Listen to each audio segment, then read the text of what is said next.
नमस्कार दोस्तों, मेरा नाम है विजय शर्मा और मैं हूं LIC का एक सफल एजेंट। दोस्तों, आज मैं फिर एक वीडियो लेकर के आया हूं जिसमें कि आज मैं आपको बताऊंगा कि बीमा कंपनी का इतिहास क्या है, बीमा कंपनीज़ की शुरुआत कैसे हुई और बीमा कंपनीज़ की आवश्यकता क्यों पड़ी।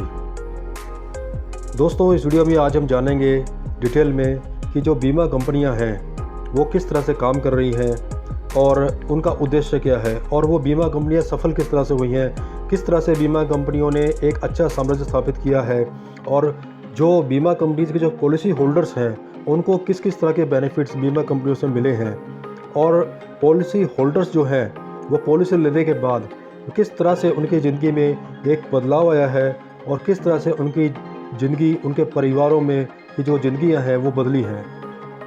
तो दोस्तों, बात करते हैं सबसे पहले कि बीमा कंपनी का इतिहास, बीमा कंपनी की शुरुआत किस तरह से हुई।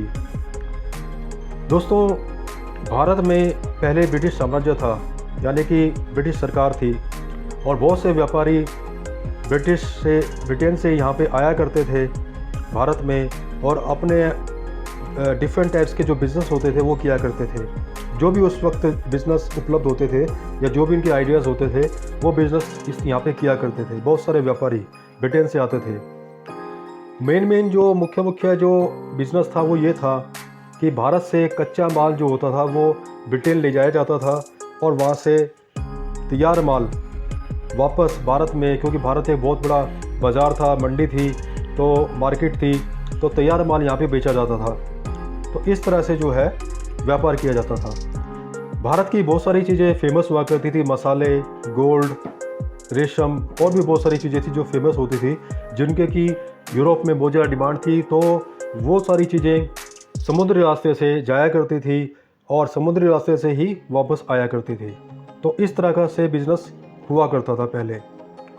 तो दोस्तों, समुद्री यात्रा जोखिमों से भरी होती थी, ये सब जानते हैं। यानी जहाज़ में माल जा रहा है, वो जहाज़ जो है कब डूब जाएगा, माल अपने गंतव्य यानी अपने लक्ष्य तक, अपने डेस्टिनेशन तक पहुंच पाएगा कि नहीं पहुंच पाएगा। तो ये सब टेंशन ये सब जो है चिंताएं व्यापारियों को हुआ करती थी। तो कुछ व्यापारियों ने ब्रिटेन में आपस में सलाह की कि हम जो भी माल का नुकसान होता है बाई चांस, अनफॉर्चुनेटली या दुर्भाग्यवश जो भी नुकसान होता है उसकी हम भरपाई किस तरह से कर सकते हैं। इसको एक उदाहरण लेकर के समझते हैं कि मान लीजिए 100 व्यापारी हैं और 100 व्यापारी ने आपस में ये तय किया कि हम हर महीने 100 रुपये जो है दिया करेंगे, 100 रुपये दिया करेंगे एक ऐसी संस्था को या एक ऐसे व्यक्ति को जो कि अगर किसी का नुकसान हो जाता है तो उसकी वो उस पैसे से भरपाई कर सके। कहने का मतलब ये है कि हम ये मान के चलते हैं कि 100 लोग जो व्यापारी जो जुड़े हुए हैं उस संस्था से, उस व्यक्ति से जिसके पास वो 100 रुपये दे रहे हैं, वो उन 100 लोगों का नुकसान एक साथ कभी नहीं होगा।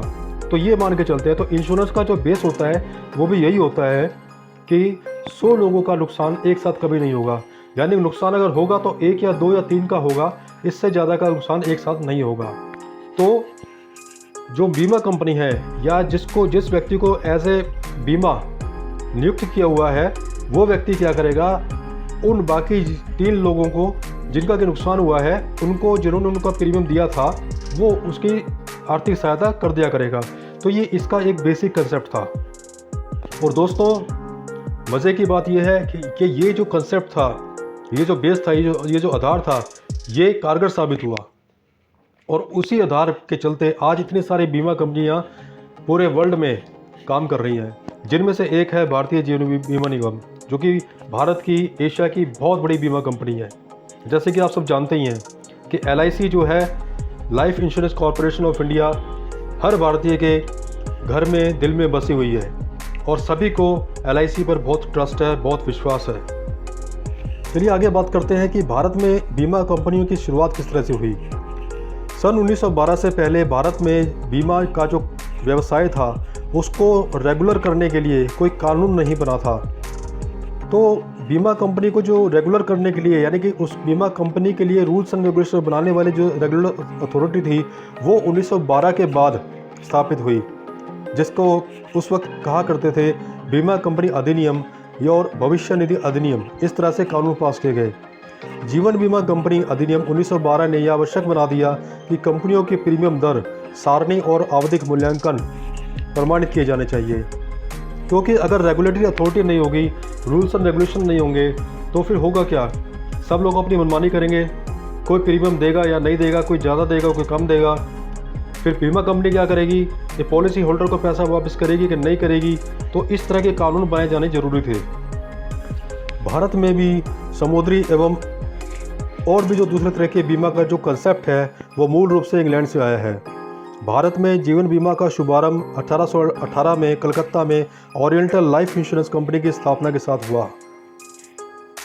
सन 1850 में कलकत्ता में साधारण बीमा व्यवसाय हेतु रिटर्न इंश्योरेंस कंपनी की स्थापना की गई।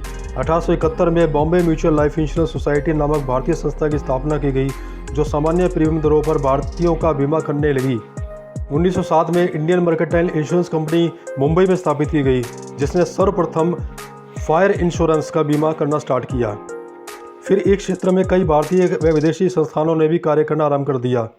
इन संस्थाओं की कार्यप्रणाली का नियम एवं नियंत्रण करने हेतु भारत में बीमा अधिनियम 1938 बनाया गया। आगे चलते हैं दोस्तों।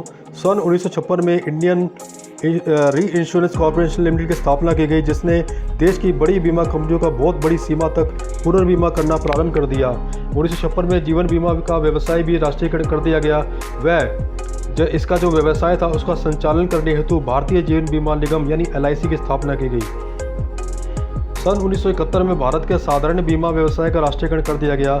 समुद्री, अग्नि और दूसरे तरह के बीमा करने वाली 107 कंपनियों को अधिकृत कर भारतीय साधारण बीमा निगम व इसकी 4 सहायक कंपनियों को सौंप दिया गया। तो दोस्तों देखा आपने कि ये तो एक बहुत ही छोटी सी जानकारी थी कि भारत में बीमा कंपनी किस तरह से बनी, किस तरह से पनपी और उनको रेगुलेट करने के लिए रूल्स एंड रेगुलेशन किस तरह से किन किन कंपनी ने बनाए।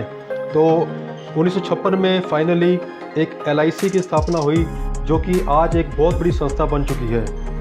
और दोस्तों जैसे कि आप सब जानते ही हैं कि LIC के बारे में किसी को ज़्यादा बताने की ज़रूरत नहीं है, क्योंकि हर व्यक्ति भारत के अंदर कहीं ना कहीं किसी न किसी रूप में LIC को जानता ही है और LIC पे ट्रस्ट भी बहुत है। और दोस्तों जैसे कि आप जानते ही हैं कि बीमा भी कई तरह का होता है। जीवन बीमा होता है, प्रॉपर्टी इंश्योरेंस होता है, ऑटोमोबाइल इंश्योरेंस होता है, होम इंश्योरेंस होता है, ट्रैवल इंश्योरेंस होता है और भी कई तरह के दूसरे छोटे बड़े तरह के इंश्योरेंस होते हैं। तो दोस्तों मैं तो यही कहना चाहूँगा कि इंश्योरेंस हर व्यक्ति को लेना चाहिए। इंश्योरेंस बहुत ज़रूरी है। इंश्योरेंस कभी ना कभी काम जरूर आ जाता है। इंश्योरेंस एक वो दवाई है जो लेते समय कड़वी लगती है, लेकिन जब उसका असर दिखना स्टार्ट होता है तो बहुत ही खुशी होती है। और एक अच्छा खासा अमाउंट जब इंसान के हाथ में आता है, व्यक्ति के हाथ में आता है, तो वो ये रियलाइज़ करता है इस बात को कि उसने वाकई इंश्योरेंस लेकर के एक बहुत अच्छी सोच रखी है। तो दोस्तों वीडियो को ज़्यादा लंबा ना करते हुए वीडियो यहीं पर समाप्त करते हैं और उम्मीद करते हैं, आशा करते हैं कि ये वीडियो आपको पसंद आई होगी। और अगर आपको इस वीडियो में कोई कमी या कोई डेफिशिएंसी या कोई आपको कोई कमी नज़र आई है तो उसके बारे में भी आप कमेंट बॉक्स में जो है मुझे इन्फॉर्म कर सकते हैं। कमेंट बॉक्स में अपने कमेंट लिख सकते हैं। और अगर कोई मुझसे सीधा संपर्क करना चाहे तो डिस्क्रिप्शन में मेरा नंबर दिया हुआ है, व्हाट्सअप नंबर, उस पर भी आप मुझे कमेंट या व्हाट्सअप कर सकते हैं या मुझे डायरेक्ट कॉल भी कर सकते हैं। और पॉलिसी लेने के रिगार्डिंग कोई भी व्यक्ति अगर पॉलिसी लेना चाहता है LIC की तो उसके बारे में भी आप मुझे कॉन्टैक्ट कर सकते हैं। अगर किसी को पॉलिसी के रिगार्डिंग कोई भी इशू है, प्रीमियम्स के साथ इशू है या पॉलिसी बंद हो गई है उसको दोबारा रिवाइव करना है, या इसके अलावा और भी कोई किसी तरह का पॉलिसी के साथ इशू है तो, या और भी कोई किसी तरह का इशू है जो LIC के साथ से जुड़ा हुआ है, तो वो भी आप मुझसे उसके बारे में डिस्कस कर सकते हैं। तो मैं आपके सुझावों का वेलकम करूंगा, स्वागत करूंगा। और अब मैं चाहूँगा कि आप ये वीडियो को ज़्यादा से ज़्यादा शेयर करें ताकि और भी लोगों को इसके बारे में जानकारी प्राप्त हो। और आपसे रिक्वेस्ट है, आपसे प्रार्थना है हाथ जोड़कर कि मेरे चैनल को सब्सक्राइब कर दीजिए और ज़्यादा से ज़्यादा लोगों तक शेयर कर दीजिए ताकि और लोगों को भी जानकारी मिले और मुझे भी मोटिवेशन मिले। मैं भी आके इसी तरह की इन्फॉर्मेटिव वीडियो आपके सामने लेके आता रहूँ। तो धन्यवाद दोस्तों। जय भारत, जय वंदे मातरम। धन्यवाद।